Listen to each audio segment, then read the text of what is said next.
look good on the wall and would have done any home or business. So now this painting is called Harold's Happy Bus and it's not for sale. Now I painted this for my dad as he was a bus driver and a coach driver, and he was always trying to be happy and cheer people up by making them laugh and telling his jokes to anybody that will listen. And it can be viewed on my website, which is andrewalanmatthews.co.uk. So jump on Harold's Happy Bus and take a journey of fun and laughter. Now I'm going to tell you some of my dad's stories he's told me over the years. So my dad was given 6 months to live when he was in Australia after he got pneumonia from welding ships by coming out of the bilges of the ship, going from intense heat to cold, and he nearly died. Now he developed a blood disorder which was not treatable in Australia. So he worked hard to get my mum, my sister and me home to the UK, and he was thinking about the family. Now his first job after coming back from Australia was working as a coach driver for National Coaches in Manchester. As you can see here, that building there, and that's where the National Coach is. So he loved this job, and he got to go all over the country taking people for day trips and holidays. He used to cheer them up with his daft jokes and his cheeky, helpful nature. He's always a joke, me dad.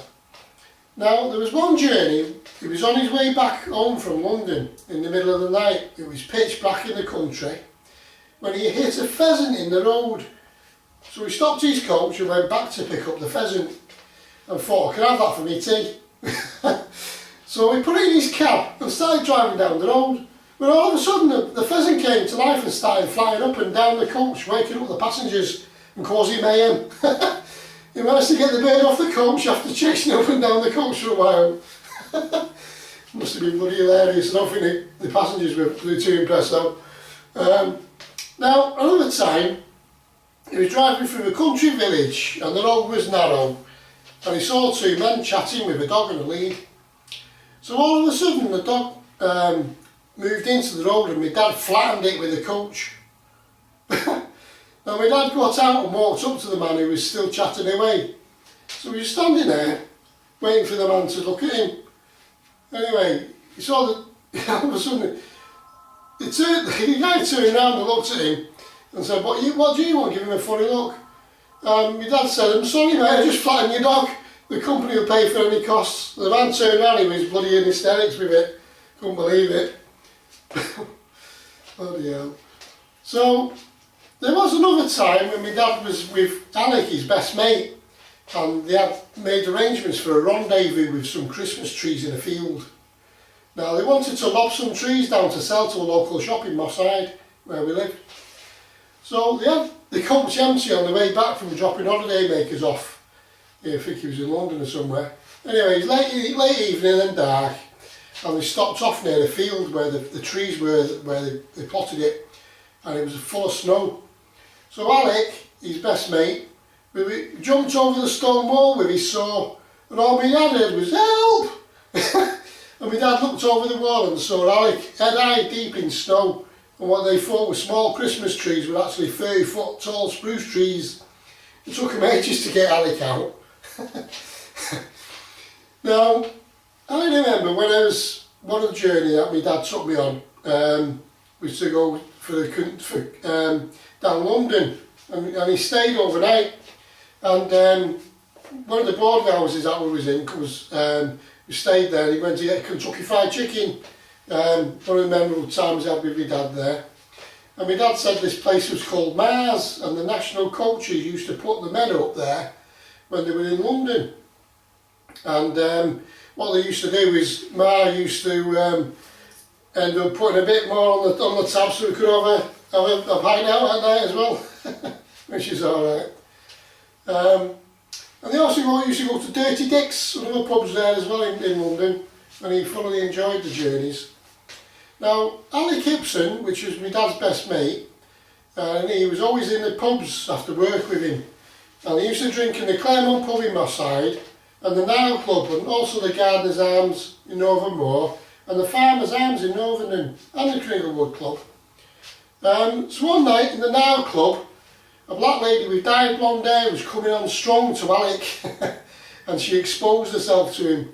Anyway, Alec said in a straight face, "So you're not a true blonde then?" Every day, everybody was laughing and the lady stormed off. So another night in a pub in Moss Side, my dad and Alec was playing pool. There used to be a bit of hustlers then back in the day, and playing for money around the pubs in Moss Side. And a black guy came in with a 4-piece pool cue in a case made with mother of pearl, elaborately made into the cue, and he thought it was the best. So my dad and Alec played, and they could not beat me dad all night. And the guy with the mother of pearl cue kept on trying to place his money down, and anyway, he took loads of money off him. Anyway, he started cursing and swearing and left the pub broke. So the owner of the pub came over to me dad and said, "I've been waiting for that mother to be beaten for ages." And he held up my dad's hands shouting, "King Harry!" So my dad was always in pubs after a long day on the buses. Back in the day, that's what it was like. And my mum was sick of it.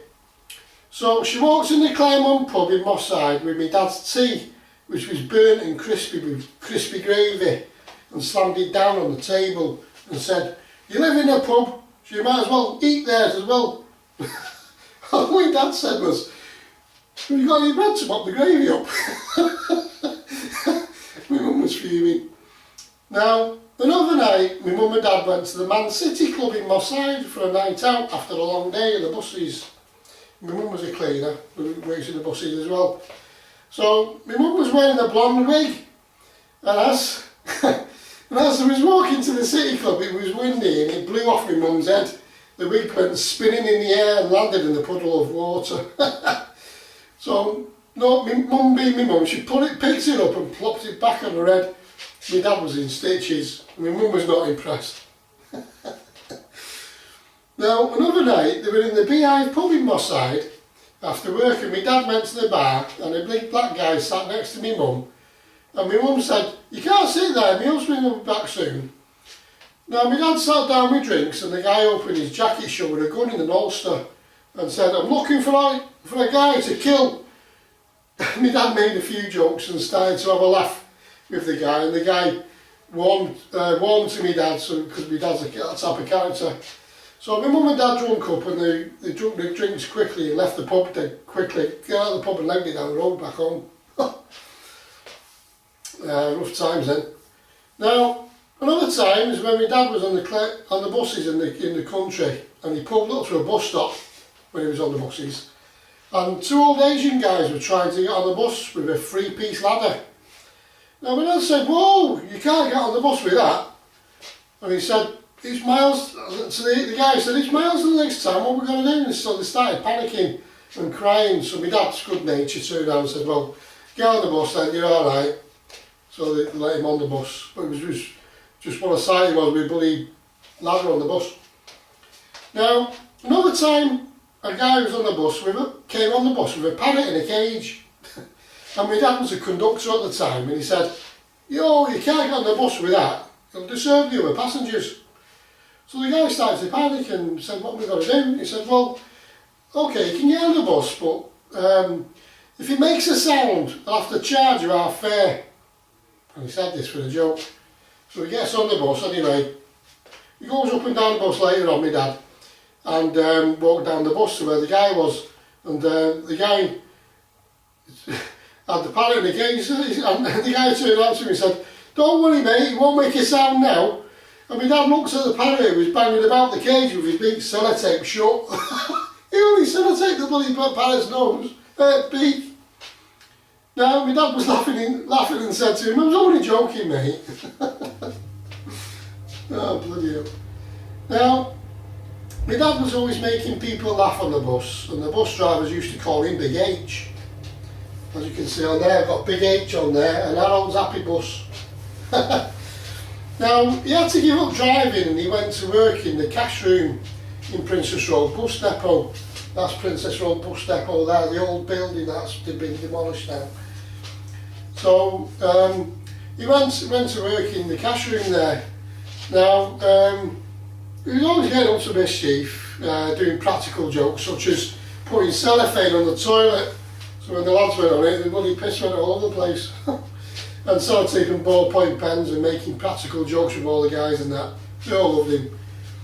Now, my dad, when he was in the cash rooms, he ended up collapsing because of his medical conditions in the cash room, and they had to cut the heavy steel doors off the strong room to get him out. And after that, he was pensioned off due to ill health.